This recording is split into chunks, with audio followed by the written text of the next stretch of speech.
Hi, boys and girls. For those of you who don't know me, my name is Mrs. Stewart, and I'm a kindergarten teacher at South Range Elementary.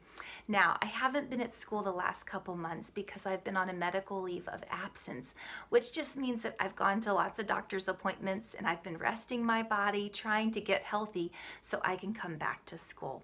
Well, I'm excited to share with you that I am going to be returning right after Christmas break in January of 2021, and I am really excited to meet my new kindergarten friends. In fact, maybe some of you are watching today.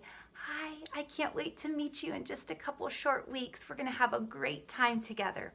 Well, I've also got some old kindergarten friends that are now in first grade, second grade, third and fourth grade, and I've missed you so much. I am really looking forward to being back in the halls of South Range Elementary so I can share a little wink or wave to you when I see you in the hall. I hope you've had a great start to the school year.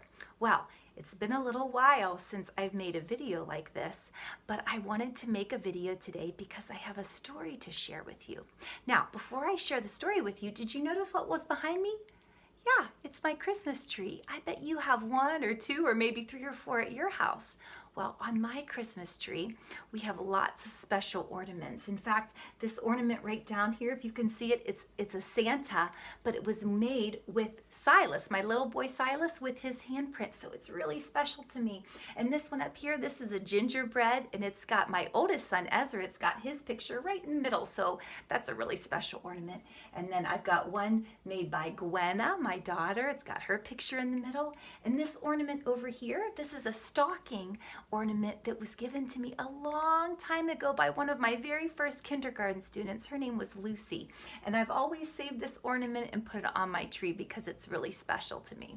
Well, even though I have all kinds of ornaments all over this tree, one of my favorite ones is this one right here.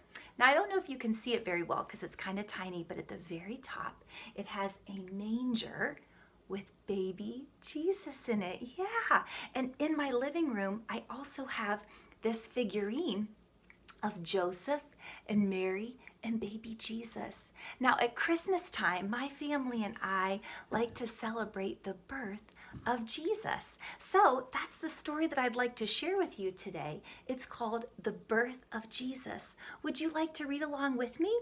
Let's find out what happens.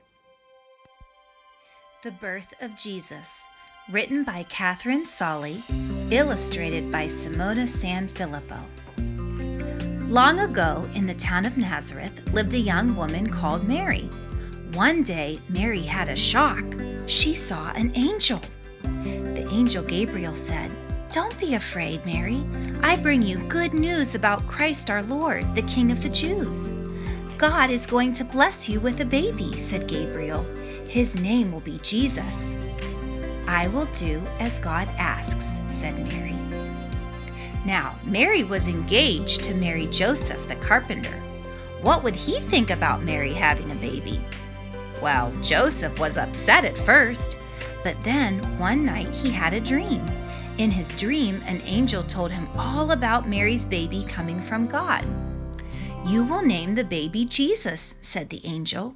And when Joseph woke up, he understood. So Joseph and Mary were married.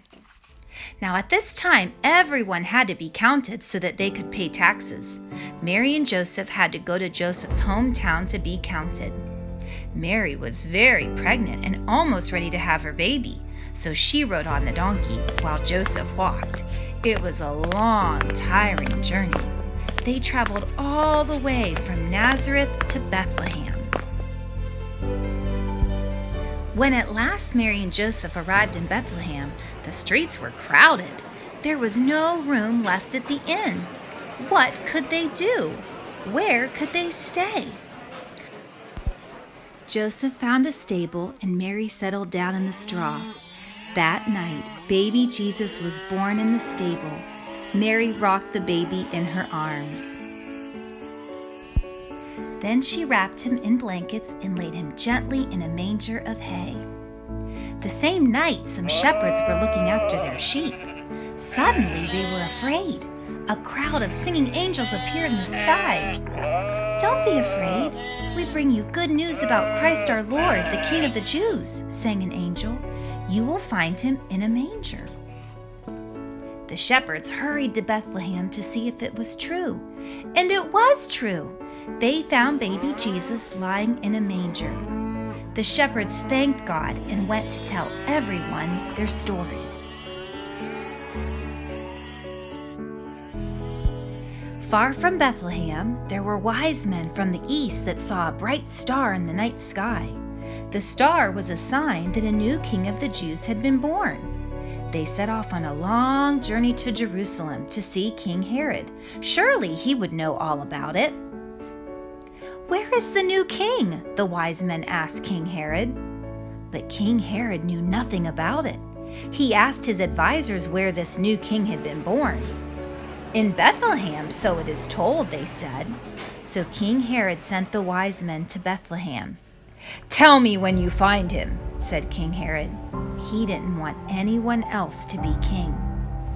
Well, the wise men followed the star to Bethlehem until it shone above a house.